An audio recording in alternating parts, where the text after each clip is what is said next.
मैं Rupesh Singh unique classes में आप सभी का स्वागत करता हूं। तो कैसे हैं आप सभी लोग? मैं आशा और उम्मीद करता हूं कि आप सभी लोग बहुत शानदार और जबरदस्त होंगे और अपनी रेलवे की तैयारी में लगे हुए होंगे।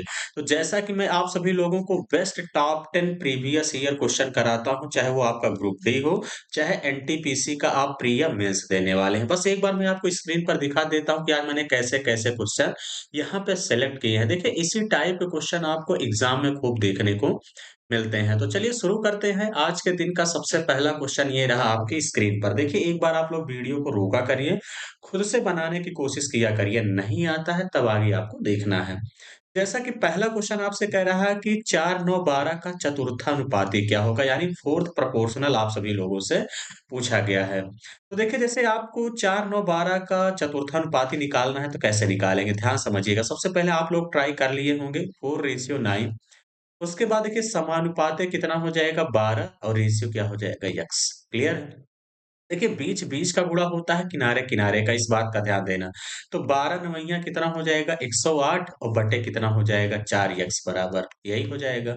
तो 4 से काटेंगे देखिए 4 दूनी 8 और 4 सत्ते 28। 27 इस क्वेश्चन का करेक्ट आंसर होगा। ऑप्शन नंबर 4 इस क्वेश्चन का राइट आंसर हो जाएगा। क्लियर हो गई बात? आप लोग कहेंगे हाँ बिल्कुल सर, बातें यहाँ तक अच्छे से क्लियर हो चुकी हैं। चलिए आगे बढ़ेंगे अगले क्वेश्चन की तरफ। अगला क्वेश्चन आपसे क्या कह रहा है?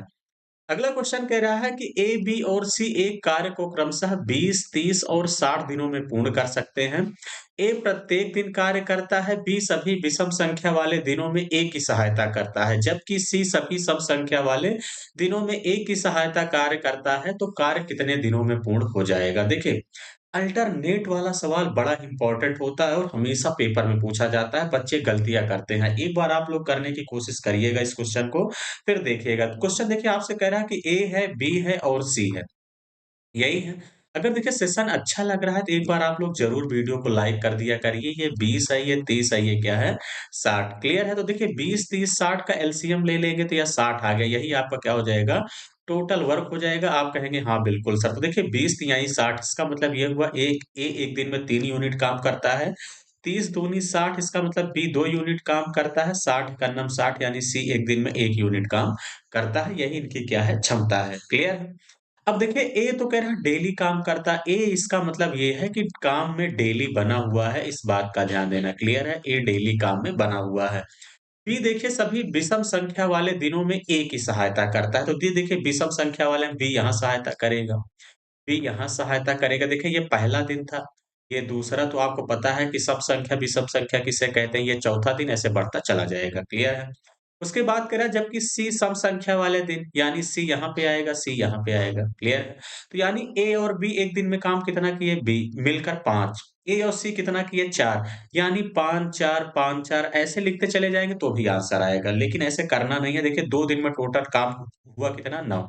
अब देखिए मुझे टोटल 60 काम करना है, इसके करीब तक ले जाना है, तो कितनी बार लेके चले जाएंगे? देखिए 9 से 63 ज्यादा चला जाएगा, 6 बार ले जाते हैं। 9 छक 54 इंटू 6 कर देंगे तो 6 दूनी 12, यानी 12 दिन में 54 काम यहाँ तक। ऐसे ही देखिए सी पे जाके खत्म होगा, इस बात का ध्यान देना। फिर अगले दिन 5 काम होगा, ए बी करेंगे तो इसका मतलब 13 दिन में 59 काम हुआ। 54 5 कितना हो जाएगा? 59 काम हुआ, इस बात का ध्यान देना। अभी एक काम बचा हुआ है, 13 दिन में 59 काम हुआ। एक काम बचा है तो ए और सी मिलके करेंगे, तो ए और सी एक काम को कितने दिन में करेंगे? 1/4 में। तो इसका मतलब 13 सही 1/4 दिन, 59 में 1 ऐड कर दोगे कितना हो जाएगा? 60। एक काम करेंगे यानी 1/4 दिन में, क्योंकि ए और सी मिलकर देखिए 4 काम करते हैं एक दिन में। क्लियर है? 13 सही 1/4 इस क्वेश्चन का करेक्ट आंसर होगा। Option number second. क्लियर है? बात समझ गए होंगे। सिंपल क्वेश्चन था, ऐसे ही पेपर में उड़ाना है। चलिए आगे करेंगे। अगला क्वेश्चन कह रहा है कि एक राशि वार्षिक चक्रवृद्धि ब्याज पर 3 वर्ष में स्वयं की 8 गुनी हो जाती है, तो ब्याज की दर क्या है ये बताना है। एक बार सभी बच्चे क्वेश्चन को खुद से करने की कोशिश करेंगे। देखिए क्वेश्चन क्या कह रहा है। क्वेश्चन कह रहा है एक राशि वार्षिक चक्रवृद्धि ब्याज दर पर स्वयं की 8 गुनी हो जाती है। तो देखिए मैं हमेशा कहता हूँ ए और पी के रूप में लिखा करिए। प्रिंसिपल को 1 मान लेते हैं तो अमाउंट कितना होता है? 8। जो यहाँ टाइम दिया रहा करे बस वही 1/3 कर देंगे, क्यूब रूट कर देंगे। अगर स्क्वायर होता तो स्क्वायर रूट निकाल लेते। 1/8 इसका मतलब कितना हो जाएगा? 2/1, इसी का क्यूब रूट है। तो 2 से 1 यानी ब्याज कितना मिला 1, 1/1 इंटू 100 कर दोगे यानी कितना हो जाएगा 100%। 100% ब्याज रेट है, यही इस क्वेश्चन का करेक्ट आंसर होगा ऑप्शन नंबर फर्स्ट। क्लियर है? बात समझ गए होंगे। आगे बढ़ेंगे अगले क्वेश्चन की तरफ। अगला क्वेश्चन कह रहा है यदि a माइनस बी बराबर 5 है और a square plus b square बराबर 41 है तो ab का मान क्या है ये बताना है। क्लियर? अब ध्यान समझिएगा, ऐसे क्वेश्चन को पेपर में आएगा तो कैसे करेंगे। देखिए सिंपल सा क्वेश्चन है कि ए बी का मान चाहिए, a माइनस बी बराबर 5 है, दोनों पक्षों का स्क्वायर इसी का कर दो। स्क्वायर करेंगे, देखिए ए स्क्वायर प्लस का क्या हो जाएगा बी स्क्वायर माइनस का 2ab बराबर कितना हो जाएगा 25। अब देखिए ए स्क्वायर प्लस बी स्क्वायर का मान कितना दिया है 41 माइनस का 2ab इज इक्वल कितना हो जाएगा 25। देखिए ऐसे सवालों को आप मन में भी कर सकते हो। तो माइनस का 2ab इज इक्वल कितना हो जाएगा 25 और माइनस का 41 घटाएंगे कितना हो जाएगा 5 में से 1 गया 4, सॉरी 11 में से 5, 11 में से 5 घटाओगे कितना हो जाएगा 6। क्लियर है? और 3 में से 11 में से 5 घटाओगे कितना हो जाएगा और 3 में से 2 गया 1 माइनस का 16। तो माइनस 2ab बराबर माइनस का 16 माइनस 2 से काटोगे कितना हो जाएगा 8। एक बी का मान चाहिए 8। ऑप्शन नंबर थर्ड क्या हो जाएगा इस क्वेश्चन का करेक्ट आंसर हो जाएगा। क्लियर हो गई बात? आप लोग कहेंगे हाँ बिल्कुल सर, बातें यहाँ तक अच्छे से क्लियर हो चुकी हैं। चलिए आगे बढ़ेंगे अगले क्वेश्चन की तरफ। अगला क्वेश्चन आपसे क्या कह रहा है? ये भी क्वेश्चन बहुत जबरदस्त है, सिक्कों वाला हमेशा पूछा जाता है कि एक डिब्बे में 1 रुपए, 50 पैसे और 25 पैसे के सिक्के 1:2:3 के अनुपात में हैं। कह रहा 50 पैसे के सिक्कों की संख्या 80 थी, तो कह रहा डिब्बे में कितने पैसे थे ये बताना है। यानी आपको ये पूछना है कि कितने रुपए थे। ऑप्शन क्योंकि रुपए में दिया है इस बात का ध्यान देना। चलिए कोई दिक्कत नहीं है। अब देखिए आपसे कह रहा है कि 1 रुपए, 1 रुपए, 50 पैसे और उसके बाद क्या कह रहा है 25 पैसे के सिक्कों। देखिए सिक्कों का अनुपात दिया है 1:2:3, ये सिक्कों का अनुपात है, इस बात का ध्यान देना। क्लियर है? तो देखिए और सिक्कों तो 50 पैसे को सिक्कों की संख्या कितनी थी 80, यानी 2 की वैल्यू कितना दिया है 80। कितने गुना है 40 गुना, 40 गुना है। तो 1 का 40 गुना कर देंगे, इसका मतलब कितने सिक्के आ जाएँगे 40 और 3 का 40 गुना कर देंगे कितना हो जाएगा 120। यानी सिक्कों की संख्या आ गई 120 सिक्के, 80 सिक्के, 40 सिक्के। लेकिन पूछा डिब्बे में कितने पैसे पूछे थे। देखिए पैसा पूछा होता तो निकाल लेते, लेकिन रुपए आपसे पूछा गया है। क्लियर? अगर देखिए 1 रुपए के आपके पास 40 सिक्के हैं तो कितना रुपया होगा? आप कहेंगे सर 40 रुपया होगा। क्लियर है? अगर आपके पास 50 पैसे के 80 सिक्के हैं तो कितने रुपए होंगे? तो इसका मतलब देखिए इसको रुपए बनाने में 2 सिक्के लगेंगे, तो इसका मतलब कितना रुपए हो जाएगा? तो आप लोग कहेंगे सर जो है 2/2 कर दोगे यानी 40 रुपए यहाँ भी हो जाएँगे, यही है। अगर आपके पास 25 पैसे के 120 सिक्के हैं, इसको देखिए 25 पैसे को 1 रुपए बनाने में 4 सिक्के लगेंगे, तो बटे 4 कर दो, ऐसे भी कर सकते हैं। 4 तिहाई 12 यानी 30 रुपए, तो इसका मतलब टोटल कितना रुपया हो गया? 110 रुपए हो गए। टोटल कितने रुपए हो गए? 110। ऑप्शन नंबर सेकंड क्या हो जाएगा इस क्वेश्चन का राइट आंसर होगा। अच्छा क्वेश्चन था, आप सभी लोगों को अच्छा लगा होगा। क्लियर है? चलिए आगे बढ़ेंगे। अगला क्वेश्चन कह रहा है एक आदमी 9 घंटे में 61 किलोमीटर की दूरी तय की। उसने आंशिक रूप से पैदल 4 किलोमीटर प्रति घंटे की गति से और आंशिक रूप से साइकिल पर 9 किलोमीटर प्रति घंटे की गति से यात्रा की। तो पैदल कितनी दूरी तय की ये बताना है। देखिए बहुत अच्छा क्वेश्चन है, एक बार सभी बच्चे खुद से बनाने की कोशिश करेंगे। देखिए आपसे क्या पूछा है दूरी, दूरी बराबर क्या होता है चाल गुणे समय, यही है। तो अब ध्यान समझिएगा इस क्वेश्चन को आप सभी लोग कैसे निकालेंगे। तो देखिए एक तरीका ये है कि आप इस क्वेश्चन को ऑप्शन से करिए। अगर 12 किलोमीटर पैदल चला रहा होगा, भाई टोटल 61 किलोमीटर है।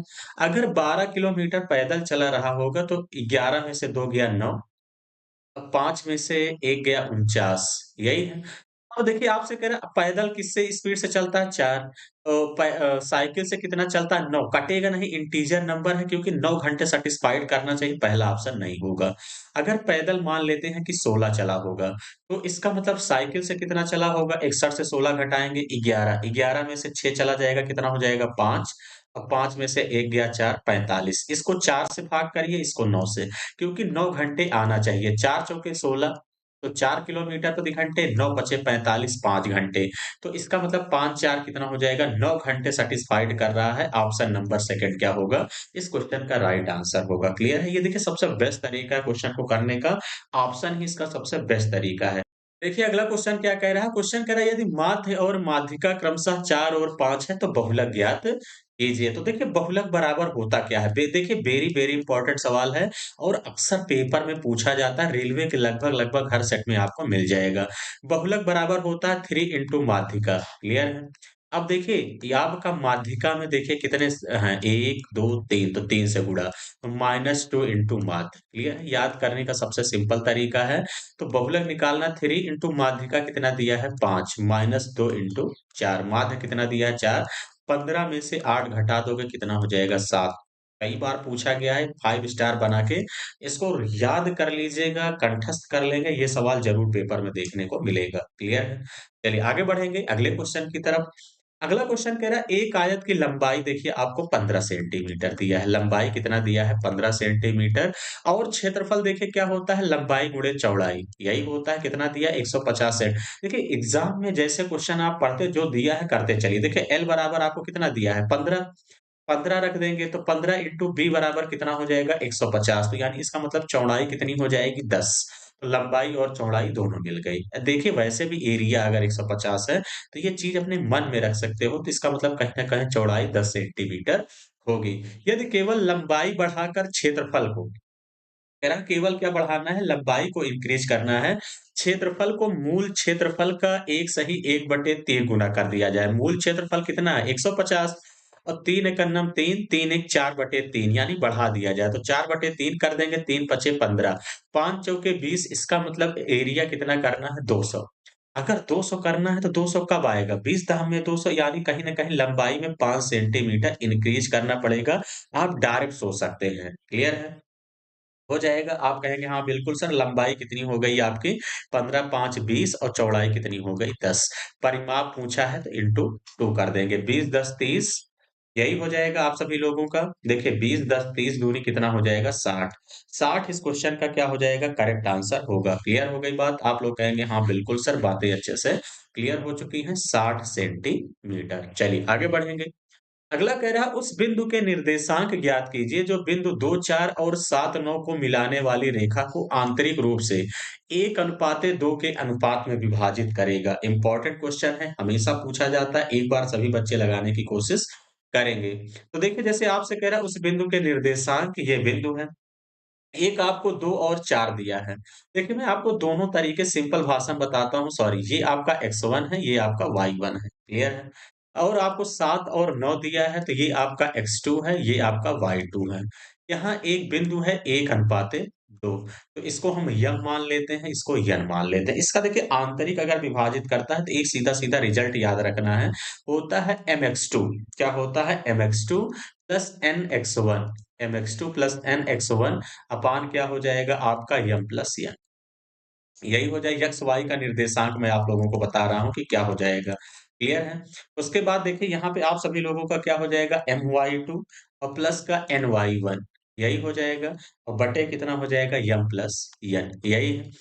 देखिए ये आपका क्या है mx2 है। mx2 है तो इसका मतलब आपका इसका मल्टीप्लाई इसमें करेंगे। देखिए आप अगर फ़ॉर्मूला नहीं याद है, ये जैसे मैं बता रहा हूँ डायरेक्ट भी याद कर सकते हैं। 1 इंटू 7 कर दोगे कितना हो जाएगा 7 प्लस nx1 आपका कितना हो जाएगा 2 इंटू इसका देखिए पहले वाले का मल्टीप्लाई इस तरफ करेंगे पहले में और दूसरे वाले का मल्टीप्लाई इधर से दूसरे में करेंगे। देखिए इधर से दूसरे में करेंगे, दूसरे का मल्टीप्लाई 2 दूनी 4 तो 7 4 11 और यम प्लस यन ऐड कर देंगे 11/3। देखिए पहले 11/3 ना इसमें है, ना इसमें है, ना इसमें। एक ही ऑप्शन सही है, ऑप्शन नंबर ए क्लियर है। उसके बाद देखिए आप सभी लोग my2 करेंगे तो देखिए 1 इंटू फिर देखिए पहले का मल्टीप्लाई सेकंड में 9 एकन्नम कितना हो जाएगा 9 प्लस उसके बाद देखिए आपका क्या है ny1 है तो इसका मतलब 2 का मल्टीप्लाई इसमें करेंगे 4 में 2 चौके 8 9 8 17/3 ऑप्शन नंबर फर्स्ट क्लियर है। इसी तरीके से आपको एग्जाम में उड़ाना है। मैंने ये भी तरीका बता दिया बाकी ये भी आप याद कर सकते हैं क्लियर है। बात समझ गए होंगे। देखिए यहाँ पहले किसी को भी कर सकते हो सकता है nx1 प्लस mx2 कर लो। ऐसे भी करेंगे हो जाएगा। क्लियर है? चलिए आगे बढ़ेंगे।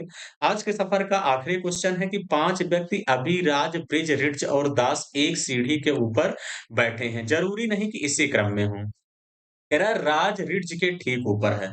देखिए, आपसे क्या कह रहा है कि जो राज हैं वो रिड्ज के ठीक ऊपर हैं, क्लियर है? राज जो है रिड्ज के ठीक ऊपर है, मैंने बैठा दिया।